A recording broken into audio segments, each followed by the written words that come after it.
အိမ်မှာလူမရှိကြတဲ့တားလက်လေးဟာတပြက်စီးနဲ့ပကံစီအမေအတွက်ရေခတ်ပြီးအစင်သင့်ပြင်ထားပေးပါတယ်။အမေပင်မမှာဆိုလို့အမြဲတမ်းအရေးတကြီးကြီးနဲ့တည်တတ်စွာအားလုံးကိုကူညီခြင်းနဲ့တားလက်လေးပါ။အဲ့ဒီအချိန်မှာတားလက်လေးရဲ့အကူဖြစ်သူတားကြီးကတော့စာမဖတ်ဖဲခိန်းစော်ရင်အိတ်ခွန်တွေအမိုက်တွေကိုဖွက်ထားခဲ့ပါတယ်။တားလက်လေးဟာငြိမ်သက်စွာနဲ့ဆ iam မပေးထားတဲ့စာများကိုဖတ်နေခဲ့ပါတယ်။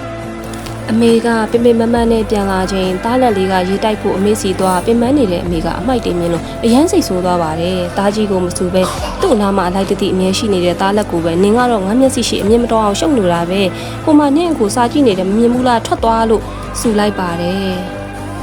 အမေကတားကြီးကိုမုတ်ခွကျွေးနေတာကိုကြည့်ရင်မျက်ရည်တစ်ဆက်ကျလာခဲ့ပါတယ်။အလေးဟာငိုချင်စိတ်ကိုအောင့်ထားပြီးမိဖို့ကြောင့်ရဲ့တောင်းတနေရာလေးမှာတယောက်တည်းထိုင်ပြီးတော့တွေးနေခဲ့ပါတယ်။အကိုကဘာမှမလုပ်ပေးလဲချစ်ချင်းမြတ်တာတွေရတယ်။ညီလေးကလည်းအငယ်ဆုံးမို့လို့လိုလိုက်ခံရတယ်။ကျွန်တော်ကတော့ဘာလို့အဖြစ်နေတာပဲအမေရဲ့လို့တွေးနေခဲ့ပါတယ်။